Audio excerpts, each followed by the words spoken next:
الحمد للہ رب العالمین والصلاة والسلام علی اشرف الانبیاء والمرسلین نبینا محمد وعلی آلہ وصحبہ اجمعین اما بعد فقد قال رسول اللہ صلی اللہ علیہ وسلم من حسن اسلام المرء ترکہ ما لا یعنی۔ محترم حاضرین،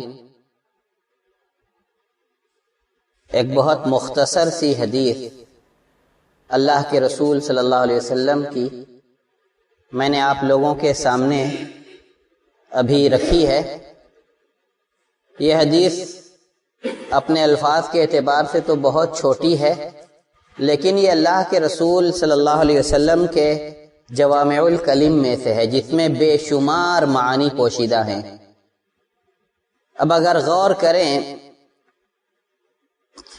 تو اس حدیث کے مفہوم سے بہت ایک کشادہ تقاضے نکل کر کے سامنے آتے ہیں۔ آدمی کے اسلام کی اچھائی یہ ہے کہ وہ غیر ضروری چیزوں کو چھوڑ دے، ترکہ ما لا یعنی، ہر اس چیز کو، ہر اس بات کو، ہر اس کام کو، حتیٰ کہ ہر اس سوچ کو چھوڑ دے جس سے اس کا کوئی سروکار نہیں، کچھ لینا دینا نہیں۔ بہت مختصر سی حدیث ہے۔ اب دیکھیے، انسان اپنے اعمال کا جائزہ لے۔ دن بھر میں ہم جو اعمال انجام دیتے ہیں، کیا وہ ہمارے دنیا سنوارنے کے لیے مفید اور کارآمد ہوتے ہیں، یا وہ ہماری آخرت کے لیے فائدہ مند اور نفع بخش ہیں یا نہیں ہیں؟ جب اس کسوٹی پر وہ اپنے کاموں کو پرکھے گا، اپنا محاسبہ کرے گا، تو بہت سے ایسے کام اس کو لگیں گے جن کے بغیر اس کی زندگی اور بہتر ہو سکتی ہے، شریعت کے بتائے راستے پر، اللہ کی رضا اور خوشنودی کے کام پر ہو سکتی ہے۔ آدمی کے اسلام کی خوبی یہ ہے کہ غیر ضروری چیزوں کو چھوڑ دے، خیالات پاکیزہ ہوں، اگر وہ تنہائی میں ہو یا محفل میں ہو، جب اس کا اپنے ذہن پر قابو ہو اور جب نہ ہو، اس کا ذہن اس کے اتنے کنٹرول میں ہو کہ وہ خیالات بھی اس کے دنیا و آخرت کی بھلائی کی طرف سوچنے کے لیے ابھارے، اس کو شیطان کے وسوسوں کی طرف جانے نہ دیں، کیونکہ تقوی شعاروں کا اللہ تبارک تعالیٰ نے جو خاصہ بیان کیا ہے، جو اللہ کے تبارک تعالیٰ نے متقین کی خوبی بیان کی، وہ یہی ہے، ان پر شیطان کی چالیں چل نہیں پاتی۔ ادھر شیطان نے اپنا عمل دخل شروع کیا، فوراً وہ ہوشیار ہو جاتے ہیں، چوکنا ہو جاتے ہیں۔ ان الذین اتقوا اذا مسهم طائف من الشیطان تذکروا فاذا هم مبصرون۔ بے شک جو اللہ کا تقوی اور پرہیزگاری اختیار کرنے والے بندے ہیں، جب ان کو شیطان کا وسوسہ، شیطان کا کچوکا لگتا ہے تو فوراً وہ باخبر ہو جاتے ہیں، یاد کر لیتے ہیں کہ ہمیں اس وسوسے سے اپنے آپ کو بچانا ہے، اور وہ باخبر اور ہوشیار ہو جاتے ہیں۔ شیطان آ کر کے جہاں ایک طرف آپ کے دلوں میں وسوسہ ڈالتا ہے، سوچوں کی بات میں پہلے کر رہا ہوں، وہیں وہ نفس امارہ کو ہوا دیتا ہے، بڑھاتا ہے۔ جو برائی پر ابھارنے والی قوت ہے نفس کے اندر، وہ اس کو جگاتا ہے، اور دنیاوی لذات جس سے انسان گناہ کا مرتکب ہوتا ہے، جس سے شریعت نے منع کیا ہے، ان کی طرف جانے کی ترغیب دیتا ہے اس کو۔ یوسف علیہ السلام نے اسی لیے اپنی برات میں یہی کہا تھا کہ وما ابرئ نفسی، میں اپنے نفس کی برات نہیں پیش کر رہا آپ لوگوں کے سامنے اپنی خوبیاں بیان کر کے، ان النفس لامارۃ بالسوء الا ما رحم ربی، نفس تو برائیوں پر بے حد ابھارنے والا ہے سوائے ان لوگوں کے جن پر اللہ رحم فرما دے۔ اللہ کی حفاظت جس بندے کے ساتھ چلتی ہے وہ سب سے زیادہ شیطان کی ان فریب کاریوں سے اپنے آپ کو بچانے میں کامیاب ہوتا ہے۔ تو جب نفس پر انسان کا کنٹرول ہوتا ہے تو نفس کیا سوچتا ہے؟ نفس اللہ تبارک و تعالی کے نعمتوں کے بارے میں سوچتا ہے، اللہ تبارک و تعالیٰ کی نعمتوں کے بارے میں سوچتا ہے۔ جنت میں ایسی نہریں ہوں گی جس کا پانی کبھی میلا نہیں ہوگا، جس جیسا لذیذ پانی کا تصور دنیا میں نہیں کیا جا سکتا۔ ایسے دودھ کی نہریں جن کا دودھ کبھی خراب نہیں ہوگا، پینے والوں کو اس سے لذت و خوشی حاصل ہوگی۔ ایسے شہد کی نہریں کہ جو بالکل خالص شہد ہوگا، جس میں ذرا سی ملاوٹ نہیں ہوگی اور بے افراط ہوگا، کبھی ختم نہیں ہوگا۔ ایسی حوریں کہ دنیاوی عورتوں سے ان کے حسن و جمال کا مقابلہ ہی نہیں کیا جا سکتا۔ اللہ تبارک و تعالیٰ نے فرمایا اعددت لعبادی الصالحین۔ غور کیجئے کیا وصف بیان کیا، میں نے اپنے نیک بندوں کے لیے۔ تو اگر ان نعمتوں پر انسان کا ذہن سوچے جن کو پہلی بات تو کبھی زوال نہیں ہے، کبھی اس میں کوئی خرابی کوئی کمی بھی نہیں آئے گی، اپنی بالکل 100% درست حالت پر ہمیشہ رہیں گی، ان کے حاصل کرنے کے لیے آپ کو کسی مشقت کی ضرورت نہیں ہے۔ ادھر دل میں تمنا ہوئی وہ آپ کے سامنے حاضر، درخت پہ لٹکے ہوئے خوشے اور گچھے کھانے کا جی چاہا لٹک کر کے آپ کے سامنے آ موجود، سب کچھ کھا لیا، آسودہ ہو گئے، نہ ہاضمے کے گڑبڑی کی فکر، نہ پیٹ کے خرابی کا ڈر اور نہ قضائے حاجت کی ضرورت، ڈکار آئی اور سارا معاملہ صاف، تندرست کے تندرست، کبھی بیمار نہیں ہوں گے۔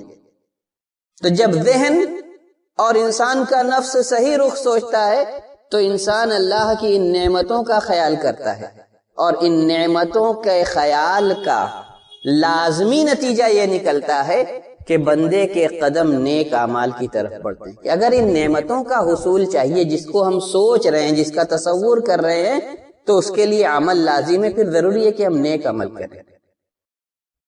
وہیں دوسری طرف جب نفس انسان کا لا یعنی باتوں کو سوچنے سے رکا رہتا ہے تو نفس اللہ تبارک و تعالیٰ کے عذاب اور اس کی ہولناکی کے بارے میں سوچتا ہے، اور پھر وہ جہنم کے بارے میں تصور کرتا ہے، عذاب قبر کے بارے میں سوچتا ہے، قبر کے بھیجنے کا تصور آتا ہے، منکر نکیر کے سوال کا تصور آتا ہے، اور برزخی زندگی کے انجام پر اس کی نظر جاتی ہے، یا تو جہنم کے عذاب کا سلسلہ شروع یا جنت کی کیاریوں میں سے ایک کیاری، اور یہ بات بھی اس کو نیک اعمال کی طرف ابھارتی۔ پھر وہ اللہ کے رسول صلی اللہ علیہ وسلم کی بیان کردہ جہنم کے اوصاف کی طرف نظر کرتا ہے کہ اللہ کے رسول صلی اللہ علیہ وسلم ایک مرتبہ صحابہ کے مابین بیٹھے ہوئے تھے، ایک زور کی کڑک سنائی دی، صحابہ اور اللہ کے رسول صلی اللہ علیہ وسلم سب گھبرا گئے۔ پوچھا کیا جانتے ہو یہ کیسی آواز ہے جو ابھی سنی؟ کہا 70 سال پہلے جہنم کے دہانے سے ایک پتھر پھینکا گیا تھا، آج وہ اس کی تہ سے لگا ہے، یہ شور تم نے اس کا سنا۔ تو لہذا جہنم سے بچنے کی اس کو فکر ہوتی ہے۔ اللہ تبارک تعالیٰ نے جہنم کو پیدا کیا، جہنم موجود ہے، جنت موجود ہے، ایک اللہ کے عذاب کا گھر ہے، دوسرا اللہ کی نعمتوں کا گھر ہے، ایک متقیوں کے لیے جس میں نعمتیں ہی نعمت ہوں گی، اور ایک اللہ کے نافرمانوں اور کافروں اور منافقوں اور ناشکروں کا ٹھکانہ ہے، جو درجہ بدرجہ تہ بتہ ہے، اس کی بعض گہرائیاں بعض سے زیادہ ہیں اور بعض حصے بعض سے زیادہ شدید اور دردناک ہیں۔ ویل اس کی سب سے گہری اور سب سے کربناک گھاٹی ہے۔ جب اس پر نظر جائے گی تو ایک قدم اللہ کی نافرمانی کی طرف بندے کرنے لگے۔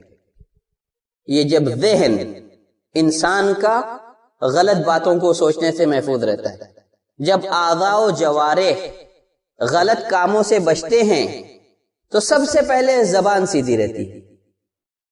وہ زبان سے وہی بات نکالے گا جس کے بولنے میں اس کا فائدہ ہو. من کان یؤمن باللہ والیوم الآخر، تب اس کے سامنے اللہ کے رسول صلی اللہ علیہ وسلم کا حکم آئے گا کہ جو اللہ اور آخرت کے دن پر ایمان رکھتا ہو فلیقل خیر، اسے بھلی ہی بات کہنی چاہیے، او لیسکت، یا خاموش رہے. اب اس حدیث کو سامنے رکھ کر ہم اپنے روزمرہ کے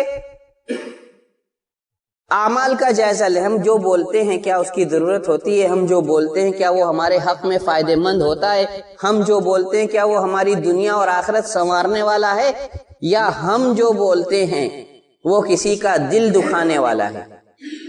یا ہم جو بولتے ہیں وہ معاشرے میں بگاڑ پیدا کرنے والا ہے؟ یا ہم جو بولتے ہیں وہ ہمارے گناہ کے پلڑے کو بھاری کرنے والا ہے؟ ہمیں اس بات کی فکر کرنی چاہیے. یا ہم جو بولتے ہیں وہ اتنا قبیح ہے جس کو اللہ تبارک تعالیٰ نے اپنے مردار بھائی کا گوشت کھانے سے مثال دی ہے. وَلَا يَغْتَبْ بَعْضُكُمْ بَعْضًا، تم میں سے بعض بات کی غیبت نہ کرے. أَيُحِبُّ أَحَدُكُمْ أَن يَأْكُلَ لَحْمَ أَخِيهِ مَيْتًا، کیا تم میں سے کوئی یہ پسند کرے گا کہ اپنے مرے ہوئے بھائی کا گوشت کھائے؟ فَكَرِهْتُمُوهُ، تم ضرور اس کو ناپسند کرو گے. تصور کیجئے اگر آپ کے بھائی کی لاش آپ کے سامنے پڑی ہو تو بے حد ناگوار حالات میں بھی کیا آپ یہ پسند کریں گے کہ اس کا جسم نوش کر کے کھائیں؟ نہیں. اللہ تبارک تعالیٰ نے غیبت کی یہ مثال بیان کی ہے کہ کیا تم اپنے بھائی کے مردہ بھائی کے گوشت کو نوش کر کھانا پسند کرو گے؟ اس کو ناپسند کرو گے، یہ فطرت ہے. اسی طرح غیبت کو ناپسند کرو. کیوں؟ غیبت سے معاشرے میں بگاڑ پیدا ہوتا ہے، دلوں میں نفرت پیدا ہوتی ہے، آپس کے تعلقات خراب ہوتے ہیں، لوگوں کے اندر بغض و عناد اور دشمنیاں پنپتی ہیں. اسلام اس لیے نہیں آیا کہ ایک دوسرے کو آپس میں لڑا دے، دوسروں کا دشمن بنا دے. وَاذْكُرُوا نِعْمَةَ اللَّهِ عَلَيْكُمْ اِذْ كُنْتُمْ أَعْدَاءً فَأَلَّفَ بَيْنَ قُلُوبِكُمْ. اللہ تعالیٰ اپنی نعمت کا جب شمار کراتا ہے، یاد کراتا ہے اپنی نعمت کو، تو کہتا ہے کہ اس دن کو یاد کرو جب تم ایک دوسرے کے جانی دشمن تھے. فَأَلَّفَ بَيْنَ قُلُوبِكُمْ، اللہ نے اس اسلام کی نعمت کے ذریعے سے تمہارے اندر باہمی الفت و محبت پیدا کر دی. فَأَصْبَحْتُمْ بِنِعْمَتِهِ إِخْوَانًا، اور تم اس کے فضل و کرم سے، اس کے احسان سے، اس کی نعمت کے نتیجے میں ایک دوسرے کے بھائی بن گئے. ایمان کا تقاضا ہے. اور بندہ اگر واقعی معنوں میں مومن ہے تو دنیا کے دور تراز علاقے میں بیٹھے ہوئے ایک مسلمان سے اس کو محبت ہونی چاہیے. اس کے لیے اس کے دل میں کوئی بغض، کوئی کینہ، کوئی حسد نہیں ہونا چاہیے. صحابہ میں سے بعض کو اللہ کے رسول صلی اللہ علیہ وسلم نے جنت کی بشارت دی. غور کی بات ہے، لوگوں نے ان کے اعمال کا تعاقب کیا کہ دیکھیں کیا عمل کرتے ہیں. عبداللہ ابن عمرو بن العاص رضی اللہ تعالیٰ عنہ کے پیچھے لگے لوگ. جب دیکھا کوئی زیادہ عمل نہیں پایا تو پوچھا کیا وجہ ہے کہ آپ کو جنت کی بشارت ملی؟ کہا کہ میرے دل میں کسی مسلمان کے لیے ادنا سا بھی بغض نہیں ہے. دل کی صفائی. یوم لا ينفع مال ولا بنون، قیامت کے دن جب آپ اللہ رب العزت کی بارگاہ میں کھڑے ہوں گے تو یہ مال اولاد، یہ جائیداد، یہ ثروت، یہ دنیاوی مناصب اور مرتبے، یہ ناموری، یہ معاشرے میں، سوسائٹی میں مقام کچھ کام نہیں آئے گا. الا من اتى اللہ بقلب سلیم، جو صاف ستھرا، کینہ کپٹ، بغض و حسد، شرک و نفاق سے محفوظ دل لے کر اللہ رب العزت کی بارگاہ میں جائے گا، اسی کی بخشش اور مغفرت ہوگی اور کسی کو کوئی چیز نفع نہیں دے گی. تو ہم اپنی زبان سے جو کچھ نکالتے ہیں اس کو دیکھیں کہ وہ ہمارے فائدے کے لیے یا نہیں. جھوٹ اللہ کے رسول صلی اللہ علیہ وسلم نے بہت سختی سے منع کیا. والذین لا یشہدون الزور، جو لوگ جھوٹ کے قریب نہیں جاتے، جھوٹی گواہی نہیں دیتے، اللہ کے رسول صلی اللہ علیہ وسلم ہلاک کرنے والے، مہلک اور کبیرہ گناہوں کا تذکرہ فرمایا، الاشراک باللہ، سب سے پہلے اللہ کے ساتھ شرک کو شمار کرایا، وعقوق الوالدین، والدین کی نافرمانی، یہ ایک الگ موضوع ہے۔ آج ہمارے تعلقات ہمارے والدین کے ساتھ کیسے ہیں، ہم ان کے ساتھ کیا برتاؤ کرتے ہیں، یہ ہمیں سوچنے کی ضرورت ہے۔ جو بات قابل غور ہے، زبان کی بات ہو رہی ہے، اقوال کی بات ہو رہی ہے۔ وَكَانَ مُتَّكِئًا فَجَلَسَ، آپ ٹیک لگائے بیٹھے تھے، سیدھے ہو گئے، برابر بیٹھے آپ پہلے، پھر اس کے بعد آپ نے فرمایا الا وقول الزور وشہادت الزور، سنو جھوٹی بات اور جھوٹی گواہی۔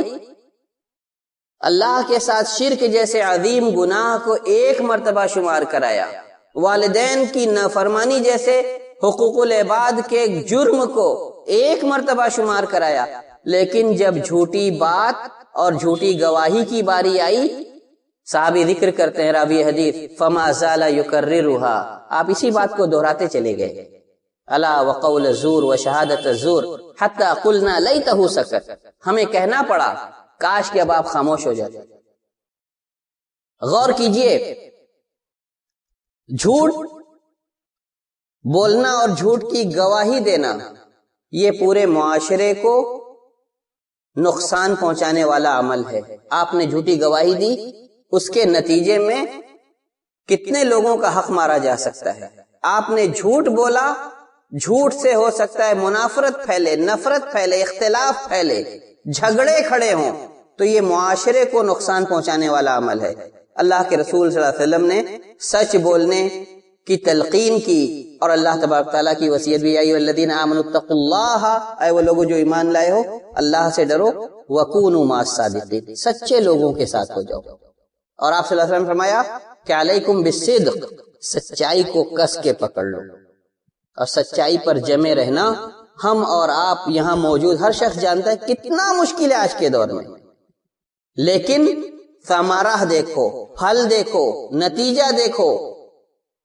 فإن الصدق يهدي إلى البر، سچ جو ہے وہ نیکی کی رہنمائی کرتا ہے، وإن البر يهدي إلى الجنة، اور نیکی جنت کی طرف رہنمائی کرتی ہے۔ جنت کی نعمتوں کا مختصراً تذکرہ بھی ہوا۔ ولا يزال الرجل يصدق، آدمی ہمیشہ سچ بولتا ہے، ويتحرى الصدق، سچائی کی تلاش میں رہتا ہے، حتی یکتب عند اللہ صدیقا، حتی یکتب عند اللہ صدیقا، یہاں تک کہ اللہ کے یہاں اس کو سچا لکھ دیا جاتا ہے۔ اور سچے لوگوں کا حشر کس کے زمرے میں ہوگا؟ نبیوں، صدیقوں، صالحین اور شہداء کے زمرے میں۔ وحسن اولئک رفیقا، کتنے بہترین لوگ ہیں وہ۔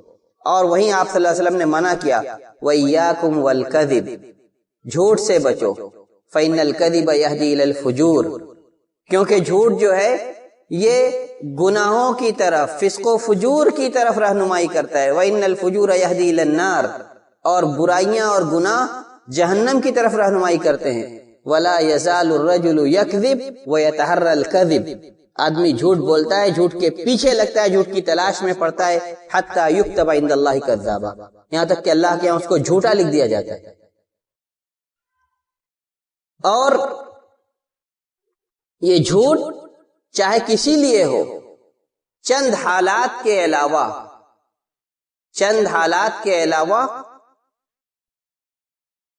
اس جھوٹ کو شریعت نے برا جانا ہے، چاہے مذاقن ہی، بلکہ اللہ کے رسول صلی اللہ علیہ وسلم نے اس آدمی کو بہت بدترین انسان کہا ہے جو دوسروں کو ہنسانے کے لیے ان کے درمیان جھوٹ بولتا ہے۔ اگر اسوہ لینا ہے، نمونہ لینا ہے، آئیڈیل بنانا ہے، تو اللہ کے رسول صلی اللہ علیہ وسلم کو آئیڈیل بنائیے۔ کبھی اگر کسی کے ساتھ ہنسی بھی کی تو وہ واقعی حقیقت پر مبنی تھی، وہاں کسی جھوٹ یا کسی اور چیز کا سہارا نہیں لیا گیا۔ تو اگر آپ طنز بھی کرتے ہیں، اگر آپ کسی کو ہنسانا بھی چاہتے ہیں، خوشی داخل کرنا چاہتے ہیں کسی کے دل پر، تو سچائی کی روشنی میں ہو۔ اور سوچنا، زبان اور عمل، آخری حصہ جو ہے اس حدیث کی روشنی میں عمل کو دیکھیے۔ ہم جس کام کے لیے قدم اٹھاتے ہیں دن بھر، ان کاموں کی نوعیت پہ غور کریں۔ ہمارا یہ جو قدم اٹھ رہا ہے یہ کس کام کے لیے اٹھ رہا ہے؟ اس کام میں ہمارا فائدہ ہے یا نہیں؟ یہ ساری چیزیں محاسبے کے ضمن میں آتی ہیں۔ تو آپ اپنی سوچ کا، اپنے قول کا اور پھر اپنے فعل کا بھی محاسبہ کریں۔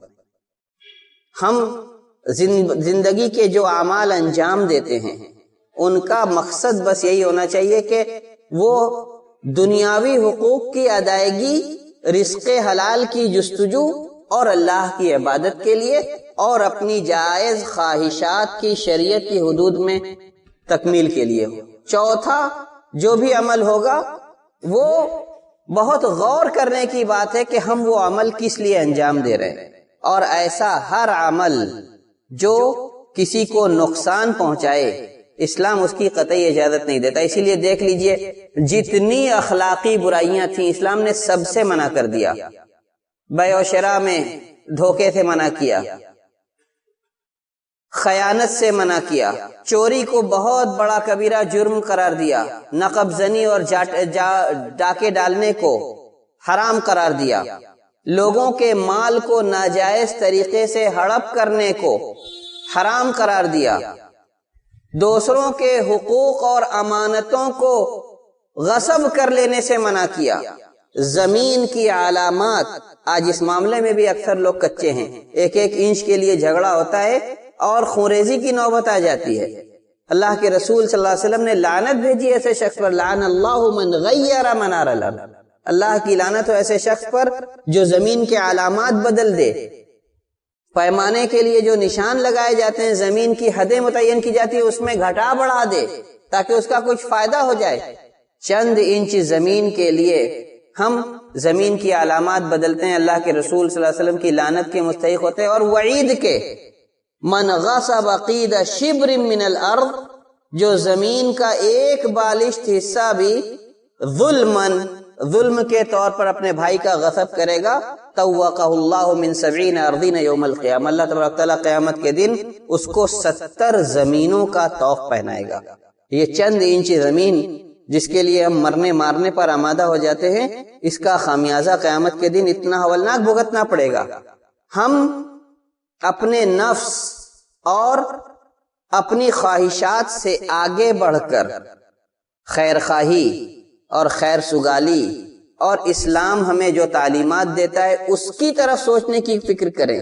نفرتیں پھیلانے والے نہیں، ہم بشارتیں بانٹنے والے بنا کر بھیجیں۔ کیسے لوگوں کے دل جڑیں، کیسے ذرا سا دب کر کے ہم لوگوں کے ساتھ اپنے تعلقات کو بہتر رکھ سکتے ہیں۔ صلح حدیبیہ، سیرت کے واقعات، فتح مکہ کے دن عام معافی، مدینہ کے غیر مسلم باشندوں کے ساتھ احسان و سلوک کا معاملہ، ان کی نقض عہدی پر پھر ان کو جلا وطن کرنا جب ان کی بد اخلاقیاں حد سے بڑھے، یہ ہمیں یہ تعلیم دیتا ہے کہ ساری باتیں کہ ہم اسلام کے اس حسن اخلاق، حسن تعامل اور معاشرتی نظام کو فالو کریں، اس کی پیروی کریں جو دنیا کے اندر تعلقات کی بہتری اور بندوں کو اللہ کی شریعت اور اللہ کے احکام پر جمانے والے ہیں، اور ان تمام افکار سے، تمام گفتار سے، اقوال سے اور تمام کردار اور اعمال سے اپنے آپ کو بچائیں جو معاشرے کو اور سب سے پہلے اپنی ذات کو، پھر ہمارے گھر کے اور ہمارے معاشرے کے ماحول کو، اور اگر یہی حال پوری دنیا کا رہا تو دنیا کے نظام کو درہم برہم کرنے والے ہیں۔ اسلام جب آیا تو اس نے جاہلیت کے سارے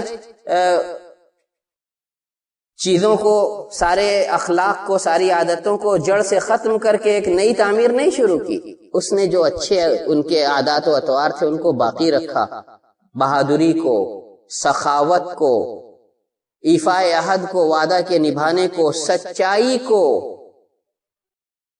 مہمان نوازی کو، صلہ رحمی کو۔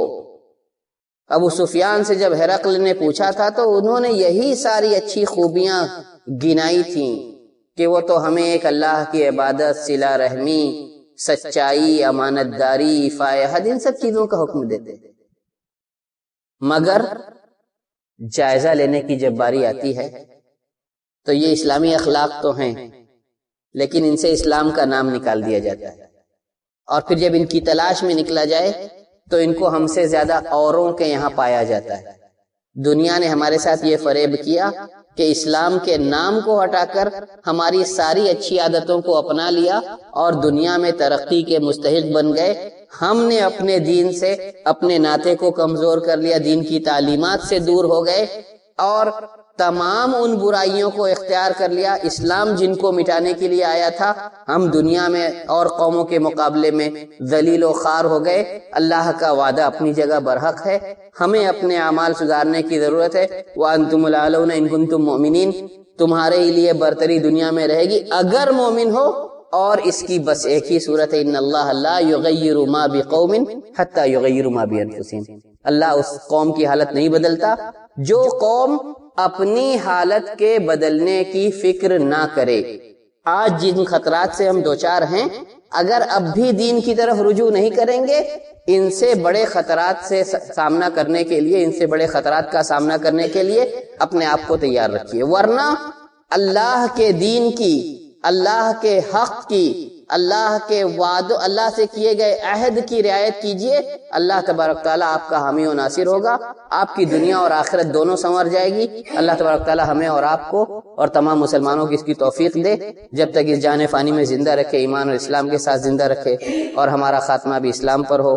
اقول قولی ھذا واستغفر اللہ لی ولکم ولسائر المسلمین من کل ذنب فاستغفروہ انہ هو الغفور الرحیم. والسلام علیکم.